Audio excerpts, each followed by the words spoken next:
It's time for Veterans Issues, the show that brings you information about veterans, military, and their family. Now here's your host, Ken Rollins. Welcome to Veterans Issues. Ken Rollins here. And all of you that's watching out there, Merry Christmas to you. This week's guest is a longtime friend. He's been on the show a few times, and he is the Circuit Court Clerk of Calhoun County. His name is Eli Henderson. We got some things to talk about. Stay where you are. Get you a pen. Be right back.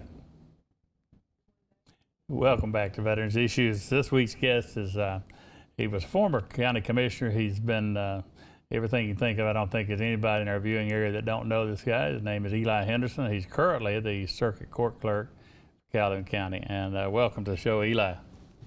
Glad to be here. Every time we turn my show on, there you are in that green shirt. And this goes back a lot of years. I didn't realize that's when you was a young man. Well, that's been about 6 or 7 years. You're only as old as you feel. Yeah. How old do you feel? Oh, 62, that's all right. Maybe. There you go. 62. There you go. Eli, we're getting here close to Christmas. I got some things I want to catch up on with you. And for the folks out there, they see that cap there and the Marine Corps, and they see the one on your head. You are now the Commandant of the Alan Ray Chafin. What is that, detachment? Yeah, Marine Corps League Detachment. That's a mouthful. It is, it is. In this area. And you, off the top of your head, you can tell them who Alan Ray Chafin is? Alan Ray was probably the best athlete that ever came through Wellborn High School, and I know that to be a fact because I was in the first graduating class at Wellborn. And when I was there, I said, nobody will ever top what I've done. Didn't take long for that to happen. He's a big old boy, wasn't he? He was. And you know, when you're in the Marines at Parris Island, the one guy they're promoting. He gets to be a PFC when he gets out of boot camp, and he's your platoon leader.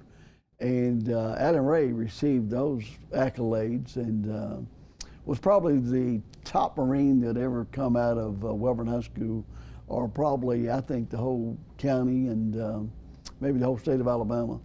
But Alan Ray was a heck of an athlete and just had a great attitude. He was killed in Vietnam in 1967, as I remember. And some folks say he was the first Calhoun County casualty.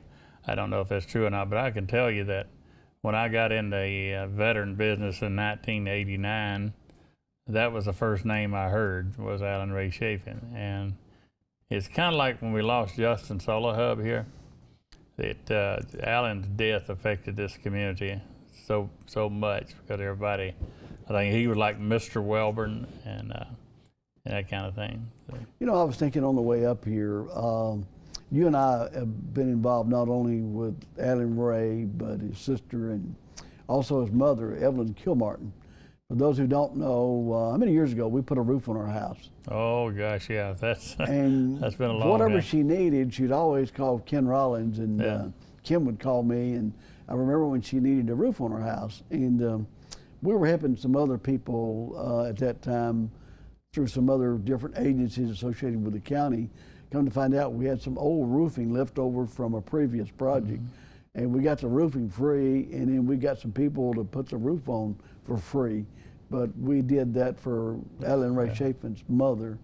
And she didn't have a son anymore, and it's shame on us if we didn't do it. You became her son. Yeah, I called her mom to this day. You did call her mom. But I went out there, at my Vietnam Veterans chapter, when I knew her porch was having a problem because it rained on it. Remember and that? I went out there to take her a check from her, we took up money and I took it out there to her. And as I stepped up on the porch, I fell through the porch. I stand there and she'd holler, "Who is it?" And I'm down in the up here to a porch. But I remember that. Yeah, we have to remember those folks. So she lost her son, had no husband. She was a widow that just at the mercy of the system out there. But anyhow, you're the commandant of the Marine Corps League, and the big part of what we do here at the Memorial Day and Veterans Day. Now, the Marine Corps, when I say that this time of the year, wherever you go out in the stores, see these boxes, Toys for Tots. That's a big thing. It used to be the Marine Corps out of Bessemer did that. Now, your group is doing that here locally in Well, conjunction with what, the Salvation Army or? Yes, we team up with the Salvation Army to get the names of the kids that we need to give a toy for Christmas. But one of the, you can do so many things politically that you can't do outside the political circle, and you and I both know that. With some of the things we've done with the political people being involved. But we organized our Marine Corps League through the County Commission when I was a commissioner 7 or 8 years ago. And what I wanted to do, I was real poor growing up. As you know, I've got 16 brothers and sisters. There's 19 of us. Can you imagine having that many brothers and sisters? Why'd you have to get ahead of me? I was going there. Go ahead. Where are you going? No, no, that's You not and I good. think alike. No, That's yeah. what it is. But anyway, long story short, I wanted to be able to create a Toys for Tots program in our county so that we could help others.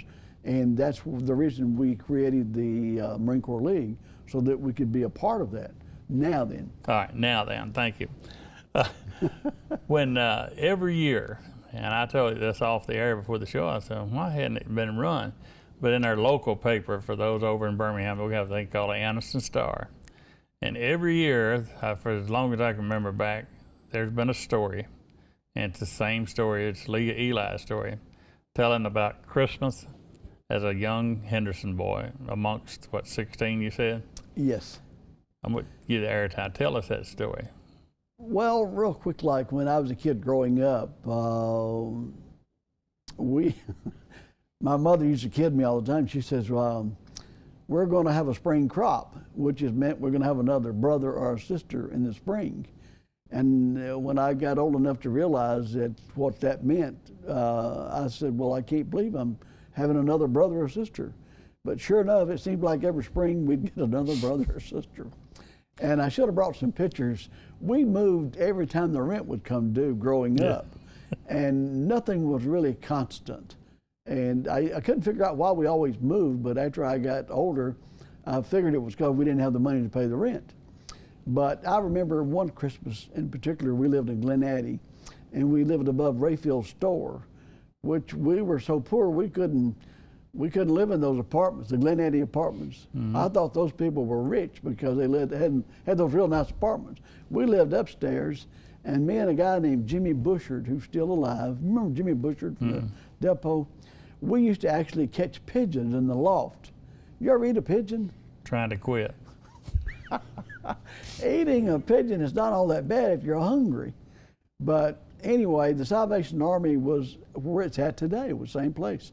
And I remember so vividly, I must have been 9 years old, but my mother loaded us all up. We walked from where the Glen Addy apartments are down to Noble Street to the Salvation Army. And you were able to get a large toy. You could get two toys, get a large one and a small one. And I always chose a scooter. I loved them scooters. And for a while there, the scooters went out of style. Now they're back. But I always chose a scooter if they had one left. And whatever small toy they would give me, we took that. But that's the only Christmas we ever knew for years and years and years with the Salvation Army. So when people dropping money in those buckets out there, that's the way they got the money. Did that? We got to go to a break, and I want to tell you about my toys. I remember it's something that well, just stay right there. I got a story for you. When I come back, we're going to go to a break. Come back, we got more with Eli. Find out how he got named Eli. Welcome back to Veterans Issues. We're talking about Eli Henderson, and Eli told us a story about how the Salvation Army made his Christmas. But Eli, when I tell the story, you know what an Etch-a-Sketch is? The little thing you turn, you got to be coordinated to do that. We were so poor, I had a hand-me-down one. I only had one knob on it. You got to think about that. That's the only good thing to do. Line go, and Mom would say, "That's a nice line." Oh, wore that out on here. Anyhow, the Salvation Army is a great organization. Been around for years. We've seen it change hands here in town a few times, but it's always the Salvation Army. And they get a list, as I understand it, people who need help toy-wise. The Salvation Army furnishes that to you guys, the Marine Corps League, right? Right. And that See, we got people like Fraternal Order Police here. They do that for children. And so kids nowadays have a chance. You said a big toy or a little toy, and now what are we talking about? We were big able toy? to choose back in those days. Gosh, that's been a long, long time ago. We were able to choose a large toy and a small toy. Real quick, like, you know, our Toys for Tots program is really being successful, and we've got our toys. In fact, we're going to meet over there in the morning at 9 o'clock and see how many toys we've got. And For those folks who are watching, we're taping on Right, Tuesday, so that'd be right. Wednesday morning. That's right, exactly right.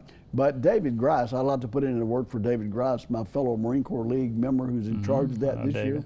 And David's doing a great job, and his wife is also helping. We've got some other volunteers, but it's really a chore because I think he's got Sylacauga and Talladega.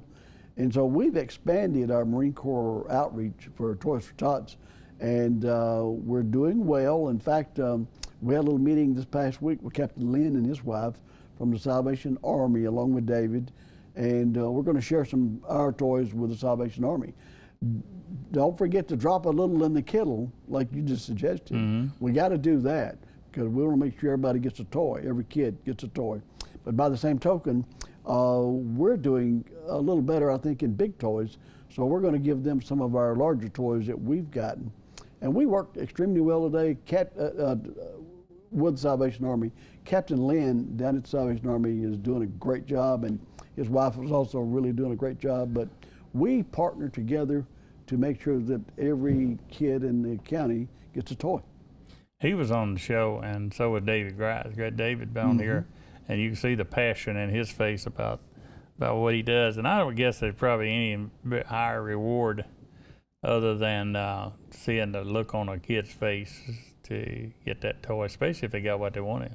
Exactly. And I saw something on Facebook about the Toys for Tots where somebody was saying next year we're going to look at having laptops and things like that, these devices we use now for the kids for a big item, and that's awesome. That is awesome, and everything is going that way. And you know, when you and I were kids growing up, a laptop was unheard of, but now you go through the mall and you see 6 and 8 year olds working a laptop. And you get a kick out of this last show we had. I forgot who was on here, but I think Judge Stedham was. But anyhow, we were talking after show, and we were talking about when they had phones, had a party line. You remember them days? Yes. You answer the phone, and then you hear somebody else pick up, and they click, and you hear them breathing, and they'd be listening to your conversation, and vice versa. You'd pick up the phone to use it, and somebody would be on the phone, and you tempted to go in and see what they're saying, who they're talking about.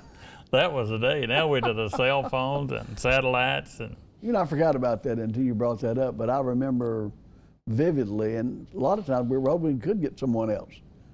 Maybe a new romance. Yeah, you'd pick up on the phone, and sometimes you'd say, Miss Jones, I got it. And they'd say, okay. And they'd been listening to you. You hear them breathing on the other line, you know. But what are some of the things you're doing with the Marine Corps League? I know you just became the commandant. Is it just continue on what you've been doing or what? We work extremely well with our local recruiting office. In fact, the recruiter's going to be over there Wednesday. The Marine Recruiter? The Marine Corps Recruiters. And what I've started doing, if you're from Calhoun County and you join the Marine Corps, what I do is make arrangements for that kid when he gets out of boot camp, when he gets out of Parris Island. I'll get him in front of the Calhoun County Commission, and we'll sing his praises. And, that doesn't really have to be just exclusively for Marines. We can do that for almost anybody. If anybody from Calhoun County joins the military and they want to appear in front of the Calhoun County Commission, and one of you guys, Channel 24 is always there, and we get their picture in the paper. We'd also get a little bit on TV for them. But we're proud of these. We want these kids to know that we veterans are proud of these people, these kids, for joining the military. If I had my way, I'd bring back the draft. I'd put these kids in the military. They love to hear that. But, the one thing you say is the him and her. The hers, there's a lot of girls out there joining. They are. And some of them tougher than us old boys. Exactly, and I'm so proud of these girls because we've got a lot of girls joining the Marine Corps. Absolutely. And back in the old days, you never heard of that, but some of these girls are tough. Like this Absolutely, yeah. I see some of them, and then they've outdone some of their male counterparts. That's now what's we're coming up on Christmas. What's Christmas going to be at the Henderson household? Everybody. Hectic. We'll have all the kids Where there. you gonna hide? You know what? I stay outside mostly. Yeah. I'll take the grandkids and we'll go outside, particularly the boys, and we'll go outside and we'll do something on the outside. But I remember 4 or 5 years ago we were shooting firecrackers, and my favorite son-in-law named Matthew Lowry, the I've fireman, heard of them. Yeah, accidentally, burned his finger. I remember that. Firemen are not supposed to do that. That was embarrassing to him. It was embarrassing. And I think we shared that story with everybody. Yeah, we did, and we probably got a few more. We got a few more out there now. And what's his name? Matthew Lowry. Yes. His initials. I had something I wanted to ask you that slipped my mind, but the one thing that everybody knows Eli Henderson for, but they don't know. They know he fishes a little bit, but they don't know how you fish. They don't know. We were going to talk about something about puddle fishing here years and years ago. I was going to do a video documentary on it, but it's cold outside, and if I heard right, somebody said they spotted you the other day with your boat behind a car. You were just taking it in to be worked on. You wasn't going fishing. I was going fishing. I try to fish at least 3 days a week. Here I am 77 years old and I'm in great health. And I think a lot of that is the fact that I fish a lot. And I love to get out on the water by myself because I talk too much anyway. Mm-hmm. And that way, when I'm out there by myself, I've got no one to listen. So I talk to myself and you can agree with yourself. Everybody. I never had a disagreement. But by the same token, fishing is great for you. And by the way, the catfish are biting. Wintertime is the best time in the world to catch a monster catfish. Saturday, I caught 5 catfish, and the largest one probably weighed 30, but the smallest one probably weighed 8 or 10 pounds. But you can get you a bluegill about like this and put him on there. If you fish with a big bait, you're going to catch a big fish. We're down to a minute, but I'm going to tell you, I disagree with the winter fishing because catfish, top of the river, you're right, is the best place to fish. And Captain D's, the Ark, there's a lot of places I like to fish. But before I like to make a pitch for anybody who would like to join the Marine Corps League, be sure and call me. Or call me, my information's right here. Call right here. Call Ken Rollins. You can see it on the set right there. Good. And call Ken Rollins if you'd like to join the Marine Corps League. And what we'll do is we'll hook you up and let you become a member, and you can be a member of our Toys for Tots team, and you can give back to your community. All right. We got less than 30 seconds, and I saw something the other day, just confirm or negative. Is your wife is running for political office? My wife, Carolyn, who's the love of my life, is running Can't for go too far now. Revenue, yes or no? Revenue Commissioner. She is. Yes, she is. All right, buddy. I appreciate you being on the show again. We see you every week here on the Oatman, and it's nice to know that you're around and I can call you whenever. And keep up doing what you're doing for everything. We are going to go back to news that you can use here in just a minute. Thanks to Eli. See you later. Thank you. All right. Welcome back to Veterans Issues. Ken Rollins here, and I appreciate Eli Henderson coming on doing the show today. And you keep that phone information there if you're interested in the Marine Corps League. The law enforcement tag, I've been talking to you about it each week. Maybe the control rooms have got it. I want to keep showing that there. I'll spring that on you. But this tag, if you'll purchase one of these tags, it'll help us get the law enforcement memorial built in the city of Anniston up here, where our state memorial. That's the tag there, and that is the design with the shield and the rose on it. That is the national symbol for a law enforcement memorial, and Chief Bill Partridge designed that, and that tag is available in January. So when you're looking at buying a new tag for your vehicle, I guarantee you a law enforcement anywhere in the United States pull up behind somebody, sees that, they're going to recognize that person as recognize that tag on a vehicle as someone who appreciates law enforcement. Now, we have Veterans Moments on here every week, and those Veterans Moments are sponsored by our local delegation, K.L. Brown, Randy Wood, Steve Hurst, and Barbara Boyd. And those are to inform you of the things that the veterans are not aware of, the bills that's been passed by our legislature that benefit the veterans of the state of Alabama. So that's what that is. So if you see Randy and Steve, Barbara, KL, thank them for these veterans moments that you see on here, TV 24. And I want to say something. We're at the Christmas time. There's a thing I do called Pay It Forward, and that's the best reward that you will ever get. If you're in the line at a fast food place, tell the girl at the window to give you the receipt for the people in front of you or behind you, and you pay their tab, and just tell them to pay it forward. And that will, if you did that, there will be a time where nobody'd ever have to pay for their food. But it's a great thing, especially a good gesture this time of the year.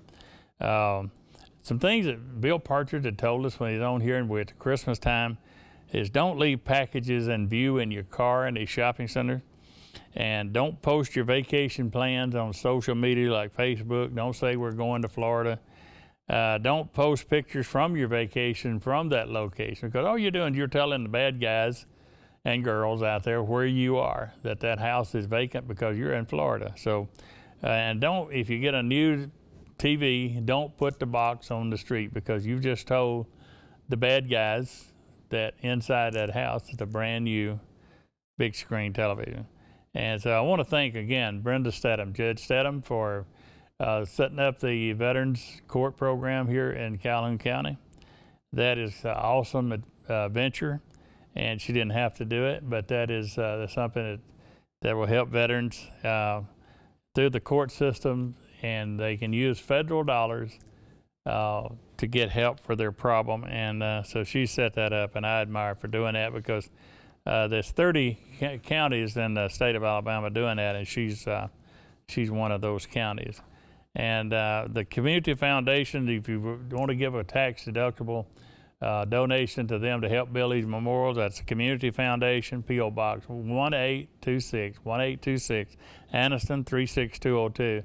Help build the memorials and get a tax deduction at the same time. So we'd appreciate if you'd help us on that. So this week, shout-outs go out to the same one, especially Erica, Shoshone, Michelle, all of them up at IHOP, and to Ashley and Christina Kim down at Home Depot. And this week's salute goes to all those that are serving in harm's way, especially away from here and can't be home for Christmas.